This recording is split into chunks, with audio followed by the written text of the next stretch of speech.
Sa labas pa lang ng court ay dinig ko na ang hiyawan at sigawan ng mga nanonood, pati ang mga pito dahil sa laro. Nakaramdam ako ng excitement dahil ito ang unang beses na manonood ako ng liga. Pero nangunot ang noo ko dahil sa buka na palang papasok sa court ay nakaharang na ang mga nanonood. Karamihan pa ay mga lalaki. Hinata ko si Susan na parang susugod sa pagmamadali. Ang daming tao, Susan. Baka wala na tayong mapwestuhan. Sabi ko dahil parang magkakapalitan kami ng mukha at amoy sa sikip, pero parang wala lang sa kanya. Hinawakan niya pa ang wrist ko. Meron pa yun. Sa loob, ate. Akong bahala. Tabi po, makikiraan po. Tabi po. Sabi niya habang hinahawi ang mga tao. Inilagay ko naman ang braso ko sa aking dibdib upang maiharang at hindi mabunggo sa sikip ng lugar. Excuse po. Magalang na sabi ko. Hindi ko naman akalain na ganito karami ang manonood dito. Itinaas-taas ko pa ang ulo ko para masilip ang mga naglalaro. I even look for Adam pero halo-halong tao ang nakikita ko. Hinatak pa ako ni Susan at napunta kami sa likuran. Nang tingnan ko ang likuran namin, doon naman nakapwesto ang ilang kabataan nakatungtong sa mga bangkito. Halos mabingi ako sa sigaw nila na may kasama pang mura. Go, go, go! Number 14! Nagtilian ang grupo ng mga babae sa harapan. Nagtatalunan at parang nanginginig pa sa sobrang kilig. Napaiktad naman ako nang biglang tumilirin si Susan sa tabi ko. Nagtataas pa ng kamay kaya kinurot ko siya sa kanyang tagiliran. Nagwawala ka na. Pasigaw na sabi ko. Nakashoot si Kuya Adam, ate. Exaggerated na sabi niya, sabay turo kay Adam sa gitna ng court. Agad ko siyang nahanap dahil nasa kanya ulit ang bola. Napaawang ang labi ko nang makita ko siya. His jersey is red and black and his number 14. Nakasulat ang apelyido niyang Villaga sa kanyang suot. Pawis na siya dahil sa pangingintab sa kanyang braso at leeg. Kanina pa kaya siya nakasalang? Nang tingnan ko ang score ay lamang kami ng 3 puntos. Bumalik ulit ang tingin ko sa kanya na magsigawan na naman ang grupo ng mga babae sa harap. Obvious naman kung sinong number 14 ang tinitilian nila. Napaismid ako. Knowing Adam, he could have every girls that he wants. Angat na angat siya sa korte. His masculinity, his height, and his looks. Bato lang ang hindi makakapansin sa kanila. Na-miss niya ang bola. He looked tired. Nag-time out sila. Kinukulang na sa inspirasyon si Kuya Adam. Sigaw ka kasi Ate Ashley. Che! Nakita kong kinausap ng coach nila ang players pero si Adam ay hindi nakikinig. Nakaupo sa bench at nagsa-cellphone pa. Loko-loko talaga. Naramdaman ko nag-vibrate ang phone ko sa aking bulsa. Hindi ka manonood? Napangiti ako habang nagtitipa. I'm here, Villaga 14. Ibinaba ko ang phone ko at hinintay ang reaksyon niya. Nag-angat nga siya ng tingin sa mga nanonood pagkabasa ng text ko. He's looking for us. Pero masyado kaming malayo para makita niya. Ate, hinahanap yata tayo ni Kuya. Sigaw ni Susan. Natawa ako sa kanya lalo na nung itinaas-taas niya ang kamay niya para tawagin ang pansin ni Adam. Kuya Adam! Kuya Adam, nandito kami! Kawag niya. Pumintig ng mabilis ang puso ko dahil sa pagpasada ni Adam ng tingin sa paligid hanggang sa mahagip niya ang kawag ni Susan. Nagkatinginan kaming dalawa. Ngumiti siya at lumapit sa pwesto namin. Dahil sa paglapit ni Adam sa kinatatayuan namin, nagtilian ang mga babae sa aming harap. Hinawi lang naman ni Adam ang mga tao sa harap at nakangiting lumapit sa akin. Ang gwapo mo, Villaga! Sigaw ng babae sa likod niya. Nalungon niya iyon at ninitian kaya nagtitili naman ulit ang mga babae. I gritted my teeth. Masyado ko maka-fangirling. Bakit lumapit ka pa rito? Hinahanap ka na ng coach mo? Sabi ko dahil nakita ko ang pagtingin ng coach nila sa direksyon namin. Ngunit imbes na sumagot ay tiningnan niya pang nasa likod namin. Tumalim ang mga mata niya. Nagtaka ako pero mabilis niyang kinuha ang kamay ko at tinatak paalis doon. Nandoon ang pwesto niyo. Masungit na sabi niya. Nilingon ko si Susan na kasunod namin. Nakaramdam ako ng hiya dahil sa pagkakahawak sa akin ni Adam. Alam kong nagsingha pa ng mga nagtititili sa kanyang babae nang madaanan namin. Bahagya akong yumuko dahil dumaan kami sa gitna ng court para makarating sa bench nila. Shucks, nakakahiya. Pinagtitinginan kami dahil hatak-hatak ako ni Adam. Dinala niya kami sa pwesto niya kanina. Tinanggal niya ang nakalagay doong bag at pinagpag. Hinatak niyang muli ang kamay ko para mapalapit sa kanya. Dito kayo maupo. Nareserba ko yan sa inyo. Sabi niya. Okay, thank you. Hinata ko si Susan para maupo na rin siya dahil naiwan ang mga mata niya sa ilang kagrupo ni Adam. Nagbibigay ng instruction ang kanilang coach ngunit nasa harapan ko pa rin si Adam at nakatitig sa akin. Na-intimidate ako sa kanyang titig. Pumunta ka na doon. You two are fine here? Matigas na Ingles na sabi niya. Tumango at inginuso ko sa kanya ang coach nila. Baka palayasin pa kami dahil hindi makapag-concentrate ang player nila. Pinanood ko si Adam. Seryoso ang mukha niya habang may sinasabi ang coach nila. Parang nasa kanya ang kapalaran ng kupunan. Pagsalang nila ay naging smooth naman ang kanyang laro. Kapag ipinapasa sa kanya ang bola ay nasushoot ito. Palagi natuloy sa kanya ipinapasa ang bola. Halftime ay 10 puntos na ang lamang nila sa kalaban. Nagugulat ako kapag sumisigaw si Susan sa tabi ko. Napapatayo pa kung minsan at hihilahin ko pang paupo. Go, go, go! Tolentino 11! Fight, fight, fight! Malakas na sigawin niya. Nalaka ang butas ng ilong ko dahil iba na ang tinitilian niya. Ang bilis magbago Nang makascore ulit si Adam ay napapapalakpak na ako at sigaw sa tuwa. Grabe, siya ang nagtambak ng puntos sa kupunan nila. Ngiti-ngiti ako na magtama ang mga mata namin. He winked at me. I smiled. Natatawa na lang ako tuwing makakapuntos siya at kikindatan ako. Matapos ang oras ay sila ang idineklarang panalo. Naghiyawan ang mga tao. Nagpuntahan sa pwesto namin ang mga kagrupo niya at binuhat ang coach nila. Tumayo ako at pumalakpak. Nakita ko maraming nakipag-appear kay Adam. Nagitla ako nang nakigulo doon si Susan. Lumapit ako ng bahagya para hilahin siya at baka maapakan ngunit kakahila ko kay Susan ay muntik na akong mabunggo nung isang player. Sa isang iglap ay nasa harapan ko na si Adam at iniharang ang katawan sa akin. Ayos ka lang? Tanong niya. Dala pa rin ng gulat ay napatango ako. Hindi naman ako nasaktan. Nag-aalala lang ako kay Susan. Muling naghiyawan ang grupo ni Adam nang inabot ang trophy nila. Nagtalunan sila at nagkalabo-labo na. Ang gulo. Naramdaman ko na lang na niyakap ako ni Adam at iniatras mula sa magugulong tao. Bagay ako naramdaman ang pawis niya sa pagkakayakap niya sa akin. Akalain mo mabango pa rin siya kahit tagaktak ang pawis. Tinignan ko siya pero hindi pa niya ako binibitawan. Congratulations. Bati ko sa kanya. Dinungaw niya ako at ngumisi. Salamat. Akala ko kanina injunin mo ko.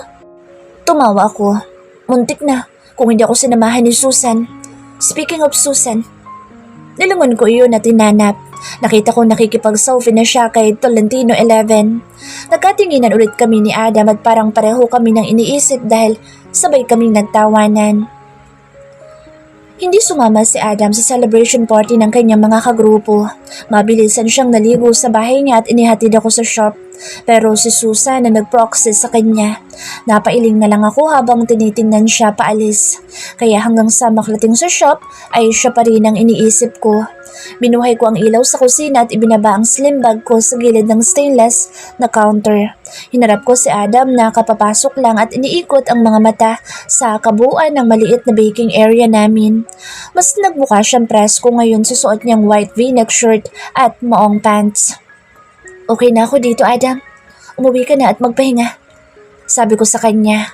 Alam ko naman pagod siya sa laro tapos nagmaneho pa siya para ihatid ako dito. Mag-aalas 12 na rin ng gabi. Tinignan niya ako at kumunot ang noo. Mag-isa ka lang dito? Puna niya. Tumango ako at napatingin sa paligid. Oo, may delivers kasi bukas ng umaga at kailangan na magawa na yung mga cupcakes. Ganito talaga kami kapag umaga. Kailangan din bagong lutong in order. Paliwanag ko. Humalukip-kip siya. Ilan ba ang gagawin mo? 300 pieces. Tapos mag-isa ka lang uuwi? Delikado na sa labas. Hihintay na lang kita. Kaya ko na. Sanay na ako. At saka pagod ka kaya galing sa laro. Umuwi ka na lang at magpahinga. pagtataboy ko sa kanya. Kahit na medyo natuwa ako dahil hindi ko kailangang umuwi mag-isa. Pero pagod to eh. Umiling ito at tumila ng upuan katapat ng stainless counter namin. Pinagpahinga niya ang sarili doon na parang walang balak na umalis. Hindi, dito lang ako at sasamahan kita. Or, I'll wait for you. Tiningnan ko siya at talagang seryoso ang mukha niya. Napailing na lang ako at ngumiti. Who am I to refuse?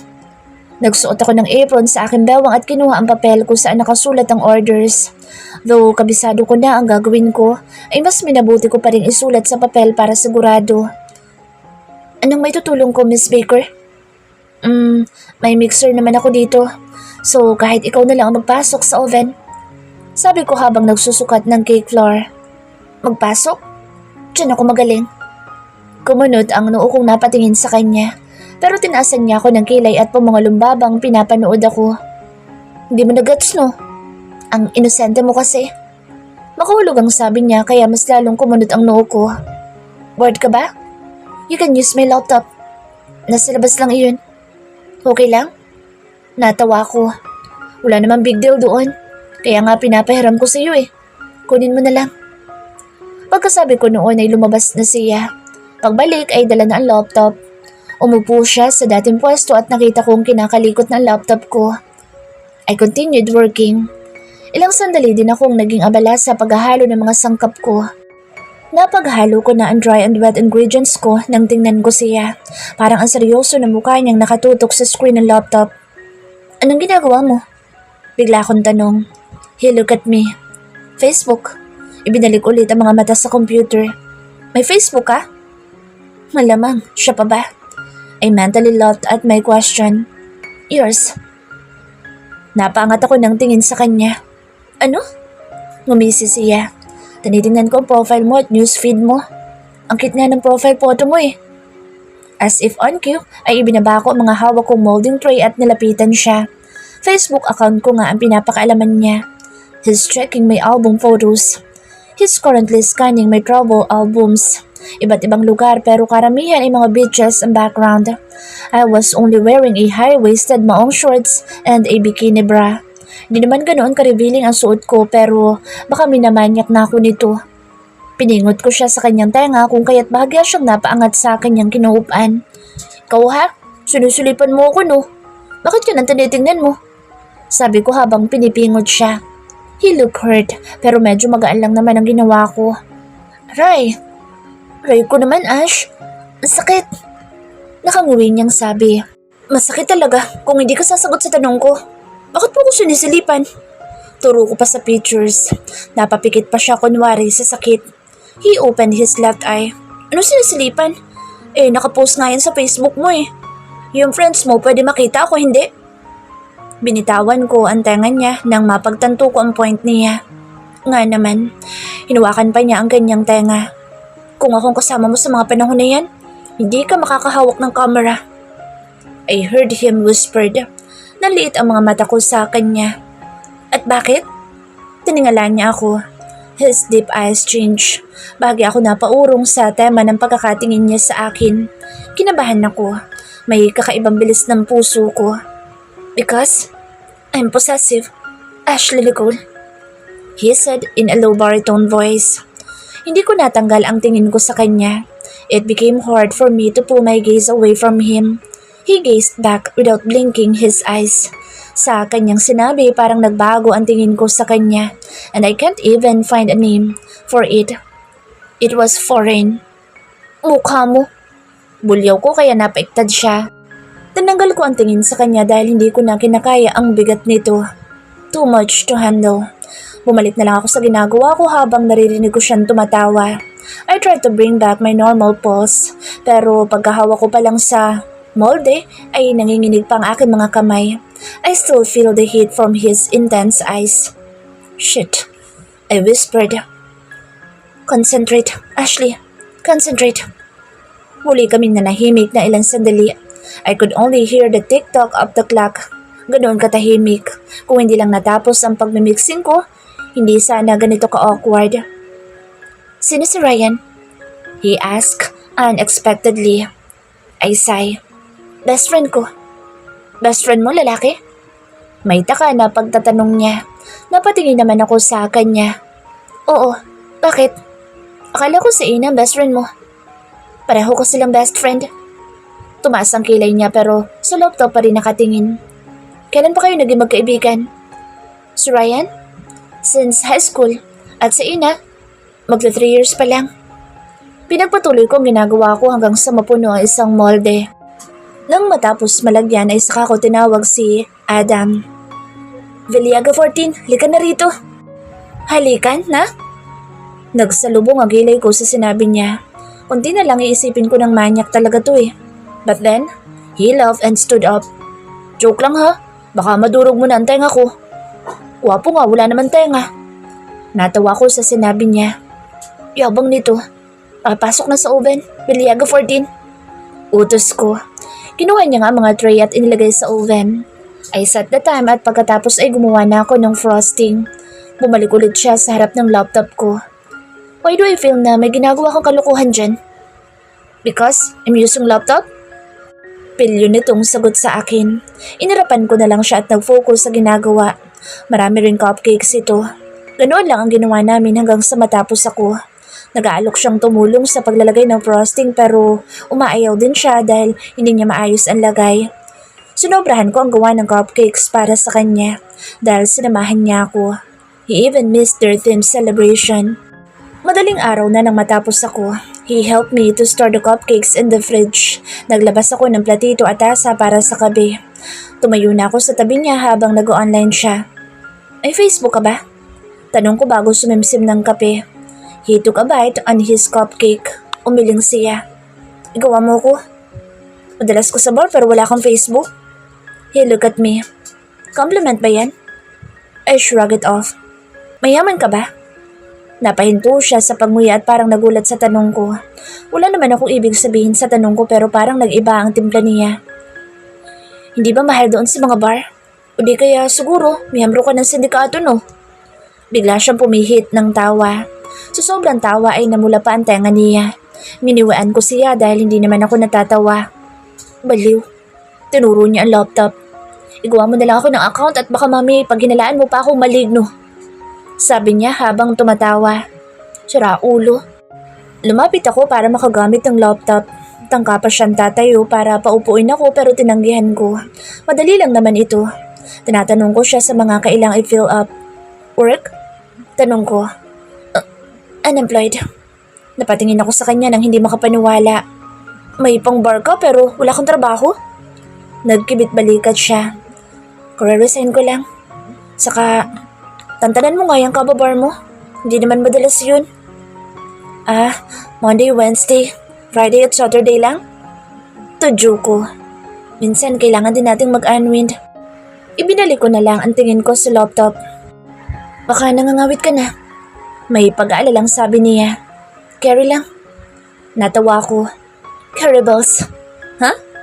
Mas lalo ko natawa. Hindi niya ako maintindihan kasi. Pero napaiktad ako ng malakas nang kilitiin niya ako. That was my biggest fear. Adam ha? Bakit? Hindi ko kasi maintindihan eh. Kinalitin niya na naman ako kaya napatili ako. Lumayo ako pero hinapit niya ang bawang ko. Kakakawag ko ay niyakap niya na ako sa bawang. Kumalma ang tawa ko nang mapansin kong nakatingala na siya sa akin. Sumeryoso ang mukha niya at kumalubog na naman ang dibdib ko, knowing that his face was just an inch away from my breast. Magugustuhan mo kaya ako kahit hindi magandang trabaho ko? He suddenly asked. Hindi ko alam kung saan niya napulot ang tanong na iyon pero parang seryoso yun sa kanya. Nagkatitigan kaming dalawa. Parang may mga kulisap sa aking tiyan dahil sa pagkakalapit namin. Bumaba ang tingin niya sa aking labi. He even licked his lips. I swallowed. Para na akong naaalipin. Bigla akong bumitaw sa kanya at uminom ng kape. Nag-flash sa utak ko ang eksena sa bintana niya when he was half naked. Napailing ako. Hinarap ko ulit ang laptop at sinubukang ipagpatuloy ang ginagawa pero sa gilid ko ay nakikita ko pa rin ang paninitid niya sa akin. Anong ilalagay ko sa profile photo mo? Pag-iiba ko sa usapan. Ako na lang maglalagay niyan. Okay. Pagkatapos ay sinara na namin ang browser at pinatay ang laptop. Inubos na lang namin ang aming mga kape para makauwi na. You have frosting on your lips. Turo niya sa sariling labi. Sinubukan kong punasan iyon pero parang hindi siya nakontento at siya na ang nagpunas sa akin labi. And before I can say thank you, nagulat ako na isubo niya ang daliring ipinunas sa akin. Natulala ako sa kanya. Indirect kiss pala ngayon. Sa susunod, direct kiss na. Then, he winked at me. Hindi ako kaagad nakatulog matapos niya akong ihatid sa bahay. Yung tagpo namin sa shop ay paulit-ulit na bumabalik sa isip ko. Ang kanyang imahe, ang kanyang mga mata, ang init ng kanyang balat. Maaga pa akong papasok pero hanggang ngayon ay hindi pa rin ako makatulog. I yanked my phone out para magbukas ng social media account. Meron agad akong friend request and it's from Adam Villegas. Napaupo ako nang makita ko ang profile photo niya. It was me. My lips parted while staring at the photo. Kinuhanan niya ako ng picture habang naglalagay ng frosting sa mga hilera ng cupcakes. Nagustuhan ko ang anggulo niya sa pagkuha ng litrato sa akin pero bakit ako ang inilagay niyang profile display photo? I accepted his friend request and he was online just 10 minutes ago. Hindi pa rin siya natutulog? Sa bagay, wala naman siyang trabaho bukas. Inilagay ko sa box ang mga cakes na i-deliver ni Greg. Katatapos ko lang maglista ng mga naubos ng ingredients para bukas makabili agad. Bumalik ako sa harap ng laptop nang makareceive ako ng text message galing kay Adam. May gagawin ka mamaya? Wala naman. Bakit? Sunduin kita paglabas mo. May tickets ako pang sine. Dapat magtipid ka para may budget ka. Wala ka pang work, di ba? May nakatabi na ako para doon. Sunduin kita dyan. Bahala ka. Nakangiti ako pagkababa ko ng phone sa mesa. I felt like an idiot all of a sudden. Parang kay bagal ng oras dahil gusto ko nang makaalis dito. Meron akong excitement na nararamdaman sa aking dibdib. Bandang 6:00 ay umalis ang huling kumakain. Binaliktad ko agad ang nakasabit na board sa pinto. Nagmamadali akong pumasok sa loob para magpaalam kay Ina. Ngunit bago pa ako makapasok doon ay nag-ring ang cellphone ko. Ryan, calling. Pagkakita ko pa lang ng pangalan niya ay biglang nagbago ang mood ko. Bumalik ang alaala ng huli naming pagkikita. Alam ko busy siya sa pag-alis niya nitong mga nakaraang araw, pero hindi niya kasi ako kinakamusta man lang. Anyway, I still miss him. Hello? Sagot ko. Ashley. Nangunot ang noo ko nang mahimigan ko ang boss niya. I heard this many times. Ryan, lasing ka ba? Ashley, please help me. I need you. Nabasag ang boss niya. Kinabahan ako. Ito ang unang beses na tumawag siyang umiiyak. Sa sobrang alarma ko ay nataranta na ako. Ryan, nasan ka? Pupuntahan kita. Nagmadali ako sa pag-alis sa shop pagkatapos ng tawag ni Ryan. Hindi ko na naipaliwanag na maayos kay Ina ang dahilan kung bakit ako umalis dahil kung ano-ano nang pumapasok sa utak ko sa kakaisip kay Ryan. Hindi ko maipaliwanag ang takot na nararamdaman ko. Agad akong bumaba ng tricycle pagkatapat sa bahay ni na Ryan. Halos takbuhin ko ang gate nila at paulit-ulit na nag-doorbell. Nagmamadaling lumabas ang kasambahay nila at pinagbuksan ako. Ate Lilet, si Ryan po. I was literally nervous at halos yugyugin ko sa balikat ang kasambahay nila. Nasa taas ho, sa kwarto niya. Nag-aalala nga ako at kanina pa yun doon. Umiinom. Nanginginig din ang boss niya, kaya naman agad akong pumasok sa loob ng bahay nila. Nasaan po sina tita at tito? Kahapon pa po sila wala. Nag-out of town. Kabiling-bili na ni Sir Ryan na huwag tawagan ng parents niya. Tumakbo ko sa taas at tumiretso sa kanyang kwarto.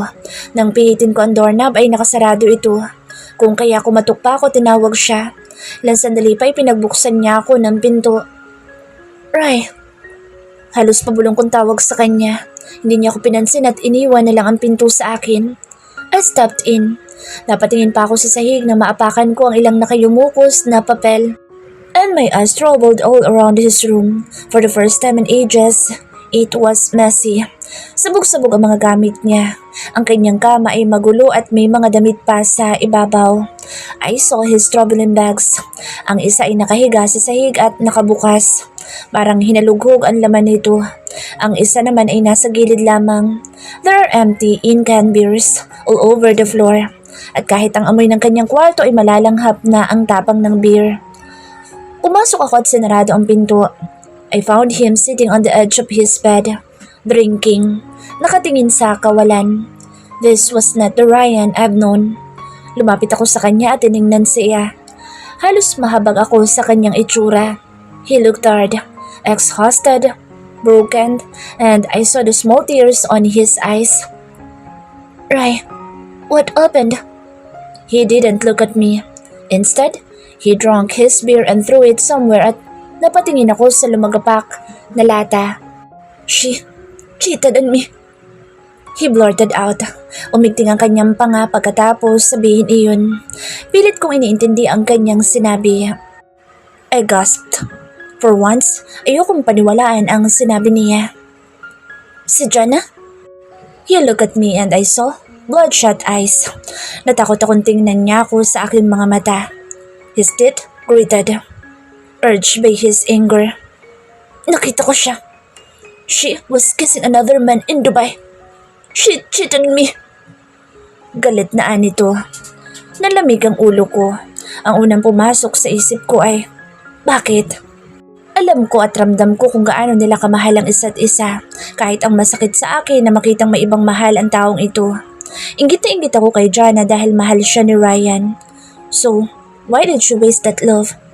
Umupo ako sa kanyang tabi. I tried to calm him. How can I mend him? Kinausap mo ba siya? Tinanong mo ba kung bakit niya iyon ginawa? Baka naman yung lalaki ang nauna. Jana is very beautiful. Mahinahon ko sabi. She couldn't even look in my eyes when I asked her. Para bang nakawala siya sa hawla nang mapunta siya doon. At alam mo bang mas masakit, Ashley? That man she kissed, that was her ex. She was secretly dating her ex, damn it. Inabot niya ang isa pang lata ng beer at binuksan. He had enough. Tama na yan. Sabi ko at pilit na kinuha ang beer pero ayaw niyang ibigay. You had enough, Ryan. Maring sabi ko pero nagmatigas siya. Ryan! Banta ko at malakas na hinablot ang beer and it spilled out on my shirt. Sorry.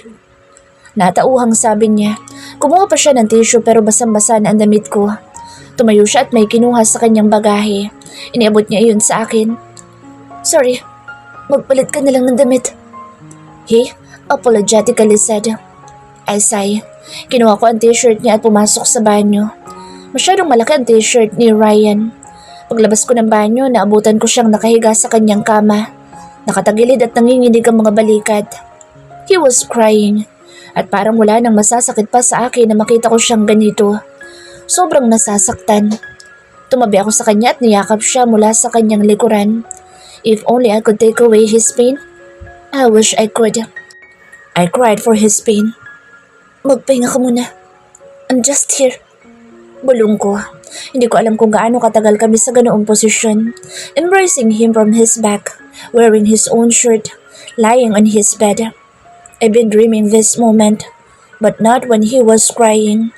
Ayoko samantalahin ang sakit ng puso niya para sa aking pansarili, but it felt like his heartache is my heartache too. If being truthful will set me free, so be it. Nakatalugan ko ang pagyakap sa kanya. Hindi ko alam kung gaano katagal ngunit nagising ako nang gumalaw siya. Pagdilat ko ay nakatingin na siya sa akin. Titig na titig siya sa akin. His face was just a few inches away. I smiled at him. Hindi ko maitago ang saya ng aking puso dahil sa kakaibang titig niya na iyon. Umangat ang kamay ko at tinaplos ang kanyang pisngi. Okay ka na ba? Nagugutom ka? I can cook for you.